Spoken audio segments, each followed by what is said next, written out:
অনেক রোগী আছেন যারা কিডনি স্টোন অর্থাৎ মূত্রপাথড়ী রোগে ভুগছেন এবং আপনারা অনেকেই চিন্তিত এই রোগের চিকিৎসা সম্পর্কে।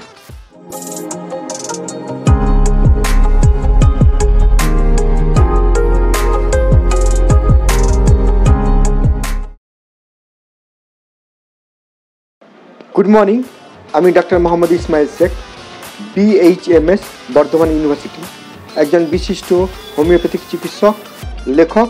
বর্তমানে হোমিওপ্যাথির মাধ্যমে আমি বিভিন্ন ধরনের রোগের চিকিৎসা করে থাকি।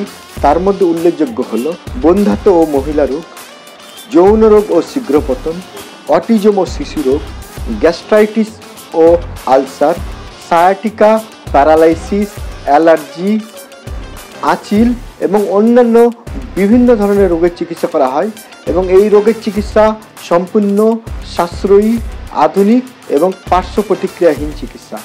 অটিজম এটাও একটা খুব কমন বর্তমানে শিশুদের মধ্যে, যারা ঠিক সময়ে কথা বলতে পারে না, হাঁটতে পারে না, চলতে পারে না বা তাদের পড়াশোনার মানসিকতা তৈরি হয় না।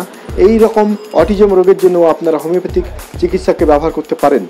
এই চিকিৎসা পেতে গেলে অবিলম্বে আমার সঙ্গে যোগাযোগ করুন 9434063563 নম্বরে। অনেক রুগীকে হোমিওপ্যাথিক ওষুধের মাধ্যমে তাদের কিডনি স্টোন দূর করেছি। আপনারা সেই ভরসা রাখতে পারেন যে হোমিওপ্যাথি ওষুধের দ্বারা কোনো রকম সার্জারি, কোনো রকম অপারেশন ছাড়াই কিন্তু হোমিওপ্যাথিক ওষুধের মাধ্যমে কিডনি স্টোন দূর করা সম্ভবপর।